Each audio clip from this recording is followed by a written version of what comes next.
Okay, so this is a quick step-by-step guide to teach you how to use Google My Maps.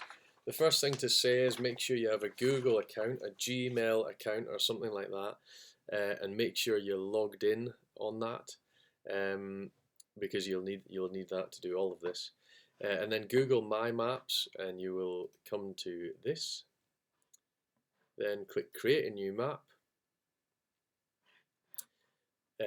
Now you can start customizing the map that you want to create. So give it a title. So I'm going to do one about famous landmarks around Tyne and Wear, and add some description in there. You can write as much as you want, but you want to showcase your skills as a writer when you're creating any piece of practical journalism. So pay attention to it and make sure it's good. Okay, so that's your title set up, and you would add some words in there.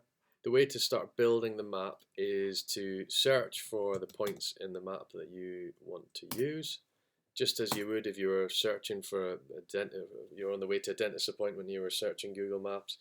You could use a postcode, you could use a street address, or you could use the name of the business or whatever, or find the plot on the map yourself. So I'm happy with this. That's the Tyne Bridge. You click Add to Map, and then this becomes part of your map. And then you start customizing it. So remove the information that's on there because you want it all to be your own new information. And click Edit to start adding things.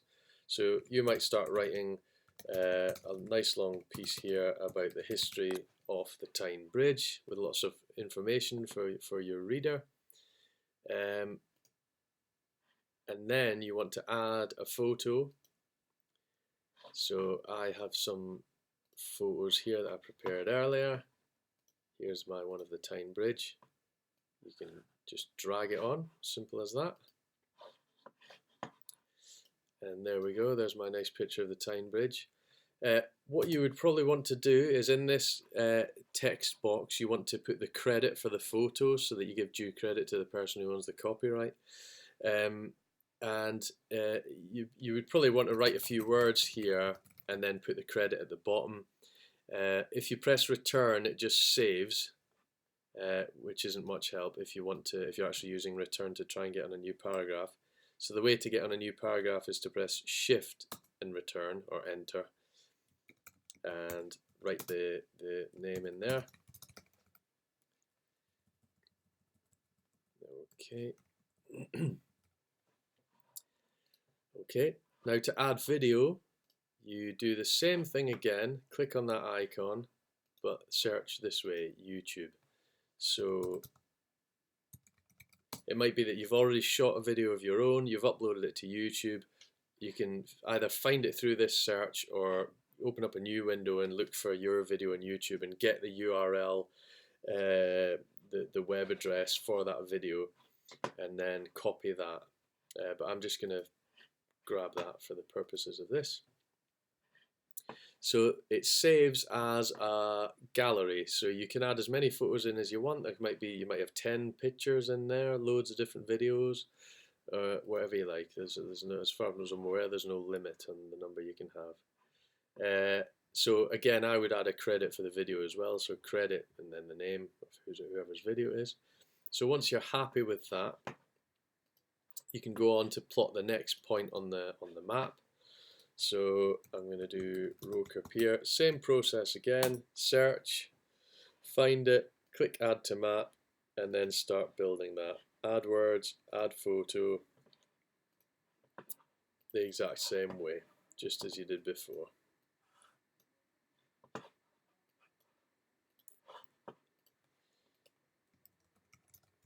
So keep going until you're happy you've got everything you need.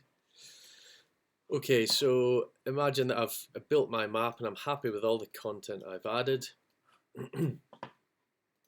One thing that I would make sure you do is, at the moment, all you can see are little icons popping up on the map, these two little sort of lollipop things.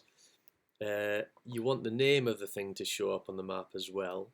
So I would change individual styles to name, and then the name of the title that you put in before shows up. Okay, so I'm happy with that. I'm all finished with it. The last thing to do is, it's private at the moment, it's only in your account. You need a login to look at this, which is no good because you're going to publish it for people to read. So you do that by clicking share and change this to public, save, and you could tweet that link or share it on Facebook or whatever you like and people will get that. Or better, and I'd recommend doing this, get an embed code and copy that and paste that into a WordPress post. And when it's pasted into your WordPress post, it will show up within the page of the article, within the article you're viewing, so people don't have to click and leave the page to look at it. So that would be the code that you would want for that. Okay, so that's it. Good luck.